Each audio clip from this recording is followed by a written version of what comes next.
مدینی صاحب جو بہتر انداز میں حضرت خواجہ امیر خسرو رضی اللہ تعالیٰ عنہ کی لکھی ہوئی غزل پیش فرما رہے تھے، جو انہوں نے اپنے پیر و مرشد حضرت خواجہ محبوب الہی سید محمد نظام الدین اولیاء محبوب الہی رضی اللہ تعالیٰ عنہ کی شان میں لکھی تھی، اس کو پیش فرما رہے تھے ہمارے اور آپ کے سامنے۔ لہٰذا ابھی دیکھا آپ نے دوران حاضری ماہنامہ کنز الایمان کے ایڈیٹر حضرت مولانا ظفر الدین برکاتی صاحب تشریف فرما ہے۔ میں ان کو دعوت دے رہا ہوں کہ وہ مائک پر تشریف لائیں اور بہترین انداز میں اپنا مقالہ پیش فرمائیں۔ آج کا ان کا موضوع ہے تاریخ بیت المقدس، اسی کے زمرے میں تاریخ فلسطین بھی بیان کریں گے، اور بیت المقدس کی تاریخ جو روز ازل سے ہے اب تک ہے، انشاءاللہ آگے کیا کیا نشانیاں ہوں گی وہ بھی بتائیں گے، آپ ان کو سماعت کریں۔ کرنٹ موضوع ہے، ایک مرتبہ بیداری کے لیے نعرہ لگائیں، نعرہ تکبیر، ہاتھوں کو اٹھا لیں، نعرہ تکبیر، نعرہ رسالت، علماء اہل سنت، فیضان محبوب الہی۔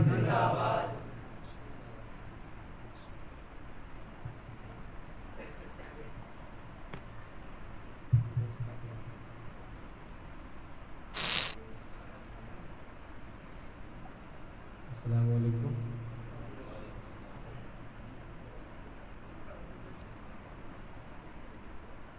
صوفی شکیل اشرفی، ماشاء اللہ۔ وعلیکم السلام۔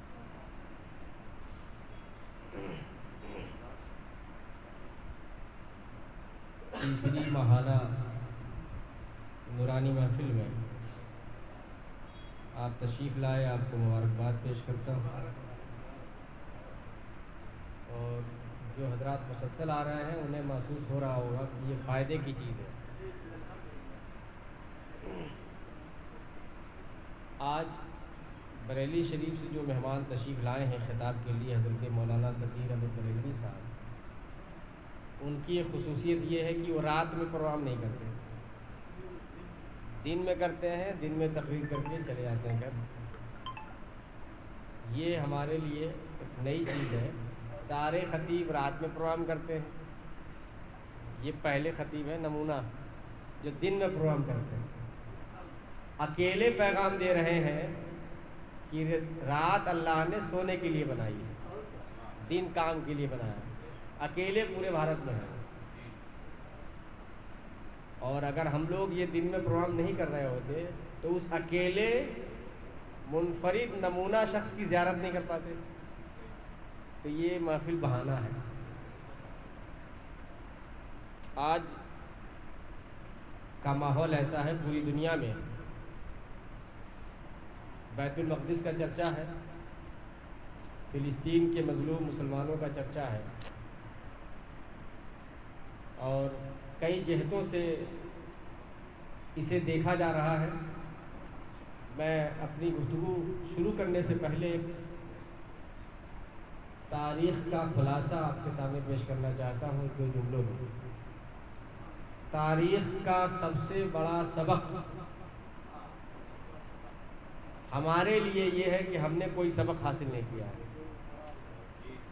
اپنی اسلامی تاریخ کا سب سے بڑا سبق، اور اپنی ہندوستانی تاریخ کا بھی سب سے بڑا سبق یہ ہے کہ ہم نے کوئی سبق حاصل نہیں کیا۔ اگر حاصل کیا ہوتا تو ہم ادھر ادھر کی باتوں میں نہیں آتے۔ ایک چیز ہمیں یاد رکھنا چاہیے کہ 200 سال تک بھارت انگریزوں کی غلامی میں رہا۔ اگر ہاتھ جوڑ کر آپ انگریزوں سے کہتے کہ بھارت میرا ہے مجھے دے دو تو مل جاتا؟ نہیں ملتا۔ اس کے لیے جنگ لڑنی پڑی، جانیں گنوانی پڑی، بستیاں برباد ہوئیں، نسلیں تباہ ہوئیں، اور دلی سے پشاور تک کوئی درخت ایسا نہیں تھا جہاں کسی عالم دین کا سر نہ لٹکا ہوا ہو، پھانسی پہ کوئی عالم دین نہ لٹکا ہو۔ تو آزادی کے لیے قربانیاں دینی پڑتی ہیں۔ آج فلسطین میں اسرائیل کے خلاف جو کچھ ہوا ہے وہ اپنی آزادی کے لیے ہوا۔ ہر ملک کرتا ہے اپنی آزادی کے لیے۔ 1857 کے بعد بھارت کے لوگوں نے جتنی قربانیاں دی ہیں کہیں نہیں دی گئی۔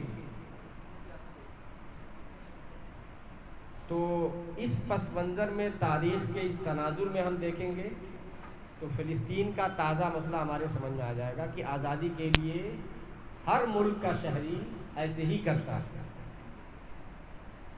1948 میں اسرائیل بنا، 1967 میں عرب اسرائیل جنگ میں عرب ہار گئے، اسرائیل جیتا۔ اس کے بعد صرف 10% زمین پر اسرائیل کے ایک کونے میں انہیں رہنے کا موقع دیا گیا 1948 میں۔ 1967 کے بعد وہ اتنا بڑھتے گئے کہ 100% زمین میں سے 80% پر وہ قابض ہیں، 10% پر فلسطین ہے اور 10% غیر آباد زمین ہے۔ تو 80% فلسطینیوں کی زمین پر وہ قابض ہیں۔ تو یہ قبضہ ہٹانے کے لیے جو بھی قربانی دینی ہوگی انسان کو دینا پڑے گا۔ بہرحال یہ تاریخ کی موڑ ہمیں بتانا تھا، بتا دیا ہم نے۔ اب آپ حضرات کو تاریخ بیت المقدس کے حوالے سے 2-3 اہم باتیں آپ کو گوشت گزار کر لیں آپ حضرات۔ بیت المقدس کا الگ پس منظر ہے، بلد القدس اس کا الگ پس منظر ہے، اور مسجد الاقصی اس کا الگ پس منظر ہے۔ سب سے پہلے وہ شہر بیت المقدس شہر القدس ہے، بلد القدس۔ آپ جانتے ہیں کہ وہ فلسطین کا وہ علاقہ جہاں بیت المقدس ہے، یہ سیہون نام کی پہاڑی پر آباد ہے، سیہون یا سیہون۔ اس کے آس پاس کے تقریباً 27-28 چھوٹے بڑے شہر ایسے ہیں جہاں نبیوں کی آمد ہوتی رہی ہے، اور بنی اسرائیل کے سارے نبی وہیں اسی علاقے میں آئے۔ اس طریقے سے نبیوں کی سرزمین کہا جاتا ہے فلسطین کو۔ اور نبیوں کی سرزمین کتنی بڑی سرزمین ہے؟ 4 بڑی کتابیں ہمارے اللہ نے اپنے بندوں کو عطا فرمائی رسولوں کے ذریعے۔ پہلی کتاب زبور حضرت داؤد علیہ السلام پر اتری، ان کا مرکز تبلیغ بھی فلسطین ہے، قدس کا علاقہ۔ دوسری بڑی کتاب توریت حضرت موسیٰ علیہ السلام پر اتری، ان کا بھی علاقہ وہی ہے۔ تیسری انجیل حضرت عیسیٰ علیہ السلام پہ اتری، ان کا علاقہ بھی وہی ہے۔ تو 3 بڑے رسولوں کی آمد، مرکز تبلیغ اور ان کا آنا، دنیا سے جانا، سب کچھ وہیں ہوا۔ حضرت عیسیٰ علیہ السلام کی پیدائش وہیں ہوئی، اور وہیں سے آسمان کی طرف اٹھائے گئے، اور وہیں دوبارہ دنیا پر واپس لائے جائیں گے جہاں وہ دجال سے جنگ کریں گے۔ حضرت موسیٰ علیہ السلام نے اسی زمین سے جا کر کے فرعون سے جنگ کی، اپنی قوم کو بچایا۔ وہیں کے لوگ جو تھے بنی اسرائیل جنہیں کہتے ہیں، ان کے لیے 12 چشمے جاری ہوئے، ان کی دوسری آبادی وسیع، اسی قوم کے اوپر من و سلوہ اترتا تھا، پکا پکایا کھانا جنت سے، آسمان سے۔ تو یہ اس لحاظ سے وہ زمین کتنی تاریخی ہے اندازہ کر سکتے ہیں۔ حضرت یعقوب علیہ السلام جو حضرت ابراہیم علیہ السلام کے بڑے صاحبزادے تھے، ان کا لقب اسرائیل ہے، اور قرآن کریم کے علاوہ دوسری زبانوں میں انہیں اسرائیل ہی کہتے ہیں۔ اسی لیے اس لفظ کو ویسے ہی قرآن کریم میں باقی رکھا گیا۔ اللہ تعالیٰ نے حضرت یعقوب کی ہر نسل کو بنی اسرائیل کہا۔ بنی اسرائیل یعقوب کی نسل میں، چاہے حضرت موسیٰ کی امت میں ہو، یا حضرت عیسیٰ کی امت میں ہو، یا حضرت سلیمان کی امت میں ہو، یا حضرت داؤد علیہ السلام کی امت میں ہو، کسی بھی امت میں ہو، ان کو بنی اسرائیل کہا جاتا ہے۔ بس یہ بنیادی چیز ہے کہ حضرت یعقوب علیہ السلام کی اولاد میں ہے، اور حضرت یعقوب علیہ السلام کی اولاد میں جتنے انبیاء کرام آئے ہیں، سب کا تعلق شہر القدس سے رہا۔ اب ایک چیز یاد رکھنا ہے کہ یہ قدس کا علاقہ کب آباد ہوا؟ اسی پس منظر میں ایک چیز یاد رکھ لیں کہ بیت المقدس، یہ قدس صاحب نے جان لیا بیت المقدس، اور ایک چیز اور، مسجد اقصیٰ اسے اس لیے کہتے ہیں کہ 620 عیسوی میں ہمارے پیارے آقا صلی اللہ تعالیٰ علیہ وسلم جب معراج میں تشریف لے گئے مکہ سے بیت المقدس کی جانب، جس کو قرآن کریم نے کہا سبحان الذی اسری بعبدہ لیلا من المسجد الحرام الی المسجد الاقصی، تو من المسجد الحرام الی المسجد الاقصی، معراج کے بعد یہ اقصیٰ وہاں شامل ہو گیا اور اسے مسجد اقصیٰ کہا جانے لگا۔ تو معراج النبی سے پہلے 620 سے پہلے اس مسجد کو مسجد اقصیٰ ہی کہا جاتا تھا، بس بیت المقدسی کہا جاتا تھا۔ معراج کے بعد اس کو مسجد اقصیٰ کہا جانے لگا، اس کے پہلے یہ نام نہیں تھا۔ اس بیت المقدس کی تاریخ بڑی عجیب و غریب ہے۔ یہاں عیسائیوں نے بھی اپنا کنٹرول رکھا ہے، یہودیوں نے بھی رکھا ہے، مسلمانوں نے بھی رکھا ہے، اور زرتشت سماج کے لوگوں نے بھی رکھا ہے، بدھسٹ بھی وہاں گئے ہیں۔ مطلب ایک بات سمجھ میں آئی، رات ہم پڑھ رہے تھے تو مکے کا ایک مرکزی صورتحال تھی مکے شریف کی کہ ایک زمانے میں دنیا کا سب سے بڑا بازار تھا، اس لیے دنیا کے سارے بڑے تاجر وہاں پہنچتے تھے۔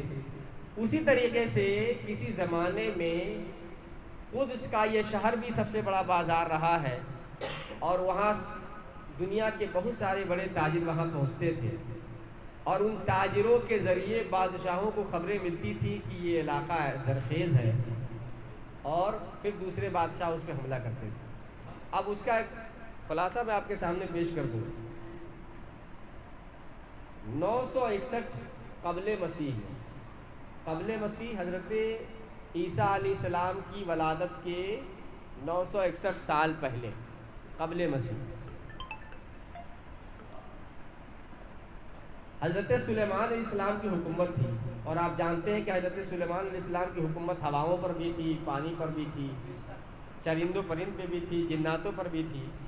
تو آپ کی خواہش اور حکم کے مطابق جناتوں نے بیت المقدس کی تعمیر کی، قبۃ الصخرہ تعمیر کیا۔ آج کا جو قبۃ الصخرہ ہے اس کی شکل الگ ہے، اس وقت جو تھا اس کی شکل الگ تھی۔ یہ جب تعمیر ہوا، اس کے بعد جب یہودیوں نے اسے دیکھا تو اس بیت المقدس اور قبۃ الصخرہ دونوں کے مجموعے کو نام رکھا ہیکل سلیمانی۔ ہیکل سلیمانی اس لیے نام رکھا کیونکہ حضرت سلیمان کے حکم سے بنایا گیا تھا۔ حضرت سلیمان نے کوئی مندر نہیں بنایا تھا، مسجد بنائی تھی، لیکن انہوں نے ہیکل سلیمانی کہہ دیا۔ اس کے بعد بابل شہر عراق میں ایک بادشاہ رہتا تھا بخت نصر، اس نے 586 عیسوی میں حملہ کر دیا اس شہر پہ، قدس پہ، اور پورے شہر کو برباد کر دیا۔ بیت المقدس کو بھی مسمار کر دیا، قبۃ الصخرہ کو مسمار کر دیا، دو الگ جو عبادت گاہیں تھیں ان کو بھی مسمار کر دیا۔ اور دوسرا بڑا کام اس نے کیا کیا، وہاں جتنے یہودی تھے چن چن کر کے سب کو شہر قدس سے باہر نکالا۔ تو قدس کی سرزمین سے سب سے پہلے یہودیت کے نام پر یہودیوں کو باہر نکالنے کا کام سب سے پہلے کس نے کیا تھا؟ بخت نصر نے۔ وہ اس لیے کیا تھا کہ یہ لوگ فتنہ فساد پھیلاتے تھے جس کی خبر انہیں دی گئی تھی، اور بابل اور نینوا شہر کے جو تاجر تھے جب وہ بیت القدس جاتے تھے تو ان کے ساتھ غلط سلوک ہوتا تھا، تو بخت نصر نے ان کو سبق سکھانے کے لیے ان کو وہاں سے برباد کر دیا، نکال باہر کیا۔ یہ سبق سکھانے کے لیے کیا، لیکن اللہ کا قانون ہے تلک الایام نداولها بین الناس، زمانے بدلتے رہتے ہیں، دن رات بدلتی رہتی ہے۔ تو اس سے ایک بات سمجھ میں آتی ہے کہ زمانہ ہمیشہ یکساں نہیں ہوتا۔ بخت نصر کا زمانہ ختم ہونے والا تھا، کمزور ہوا، تو 539 عیسوی میں فارس کے ایک شہنشاہ نے، جس کا نام ہے سائبرس نے 539 عیسوی میں دوبارہ فلسطین پر حملہ کیا، بابل پہ حملہ کیا، بخت نصر کے علاقے پر، اور عراق شہر، نینوا شہر، بابل شہر، سب کو اس نے فتح کر لی اور دوبارہ ان یہودیوں کو فلسطین میں آباد کرنے کی اجازت دے دی۔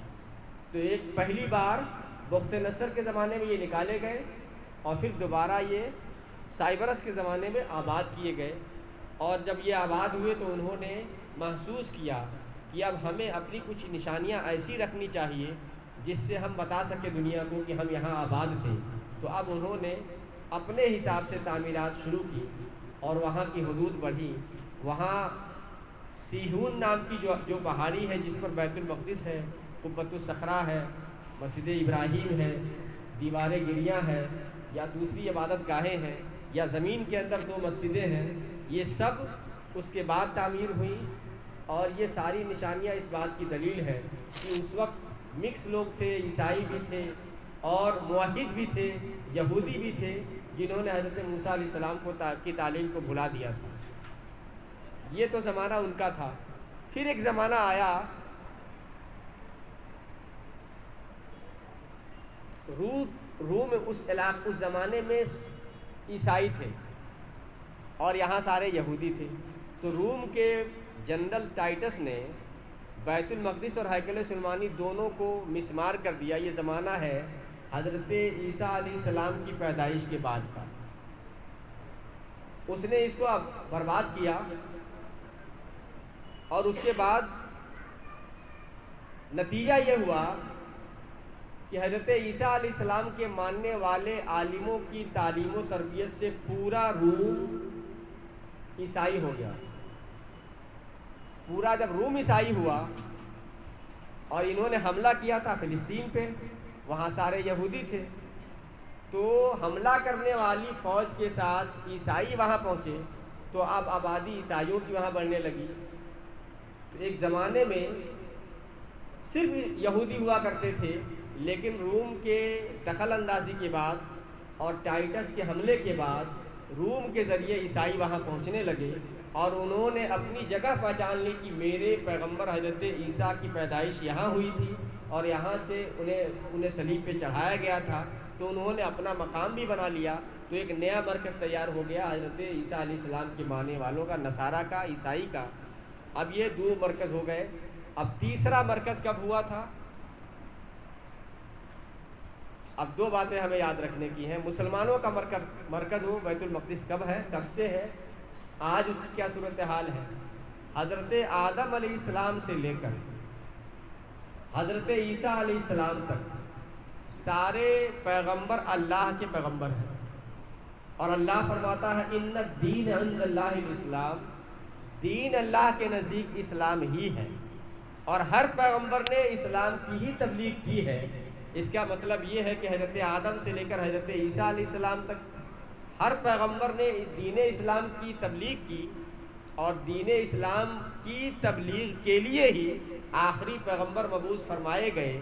تو اب یہ بتائیے کہ شہر القدس، بیت المقدس، سیہون پہاڑی، وہ پورا علاقہ اگر وہ اسلام کا مرکز تھا، حضرت آدم سے لے کر حضرت عیسیٰ علیہ السلام کے زمانے کے پیغمبروں کا مرکز تھا، تو ہمارا بھی تو مرکز ہوا، کیونکہ اللہ کا پسندیدہ دین اسلام ہے۔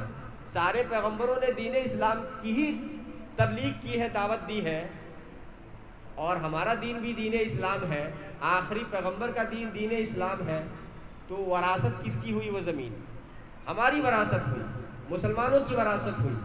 لیکن یہ چیز سمجھانا ضروری تھی، دنیا کو بتانا ضروری تھا کہ سارے پیغمبروں کی یہ وراثت آخری پیغمبر کی وراثت ہے، اور آخری پیغمبر کے ذریعے آخری پیغمبر کی امت کی وراثت ہے۔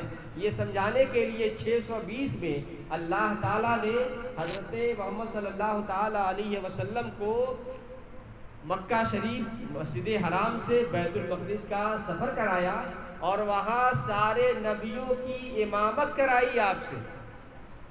آپ نے سارے نبیوں کی امامت فرمائی، اور وہاں اللہ تعالیٰ نے مہر لگا دی کہ آج کے بعد سارے نبیوں کی وراثت کی یہ سرزمین ہمارے آخری پیغمبر کی سرزمین ہے، اور ہمارے آخری پیغمبر کی وراثت ہونے کی وجہ سے ہمارے آخری پیغمبر کی امت کی سرزمین ہے۔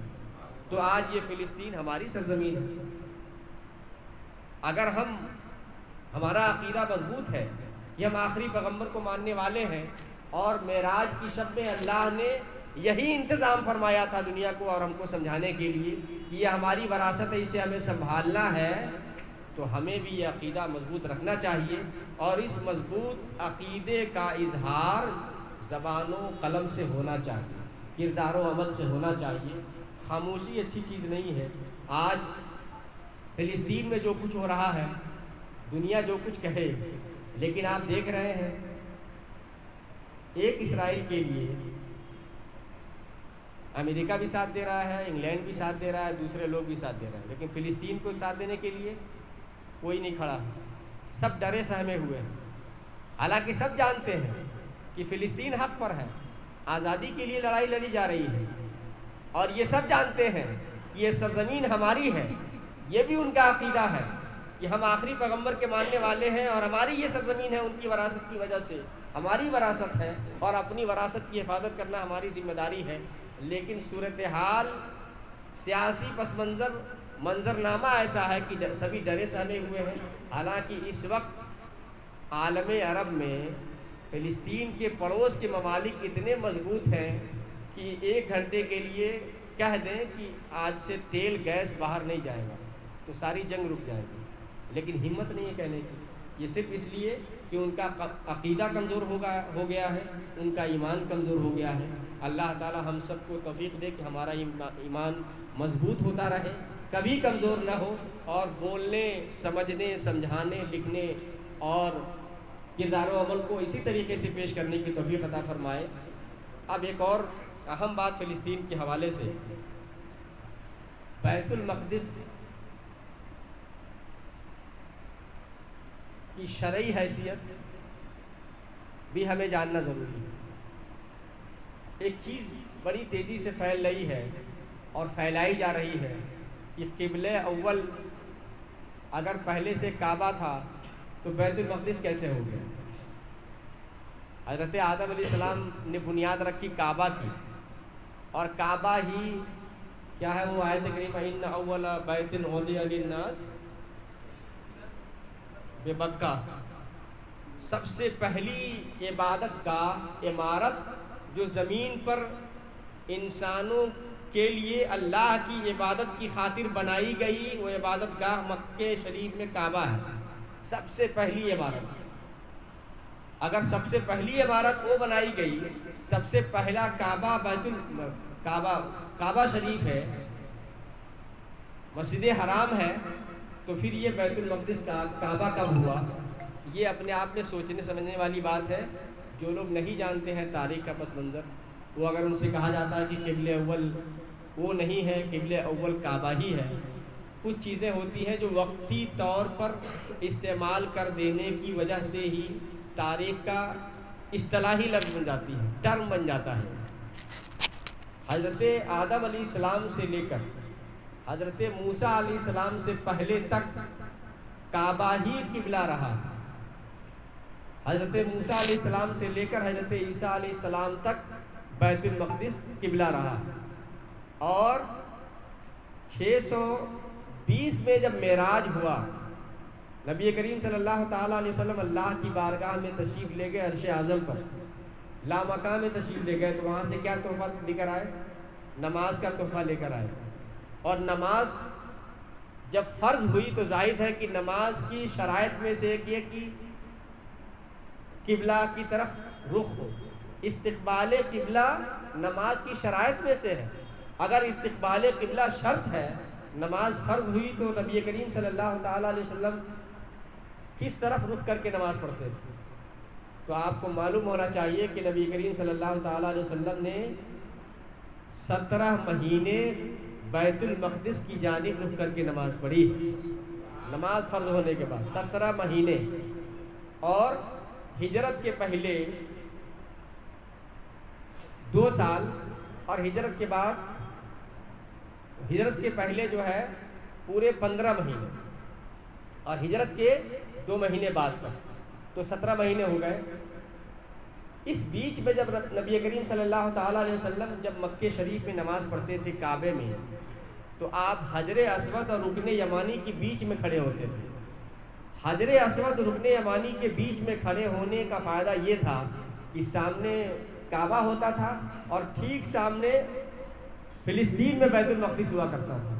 لیکن جب ہجرت فرمائی تو مدینہ شریف میں یہ صورتحال نہ رہی اور ایک ساتھ دو قبلے کی طرف رخ کرنا مشکل ہو گیا، اور آپ کی خواہش ہوتی تھی کہ ہمارا قبلہ کعبہ بھی ہو، بیت المقدس بھی ہو۔ مدینہ شریف میں ایک ضرورت تھی، سیاسی ضرورت تھی کہ اس علاقے میں یہودی زیادہ آباد تھے، اور ان یہودیوں کی تالیف قلب کے لیے، ان کے دل کو نرم رکھنے کے لیے، مسلمانوں سے قریب رکھنے کے لیے ضروری تھا کہ ان کے قبلہ پر نماز پڑھی جائے، تاکہ ان کا دل نرم رہے، وہ سمجھے کہ اہل قبلہ ہیں۔ لیکن انہوں نے اپنا فتنہ فساد ختم نہیں کیا، شرپسندی ختم نہیں کی، تو اللہ کے حبیب نے اللہ کی بارگاہ میں لو لگایا کہ اب قبلہ یکساں ہونا کوئی مفید نہیں ہے، بالکل بے فائدہ ہے، کیونکہ یہ اہل قبلہ ہونے کے باوجود مسلمانوں کا ساتھ نہیں دے رہے ہیں۔ اور آپ نے بار بار اپنے چہرے مبارکہ کو آسمان کی جانب اٹھایا۔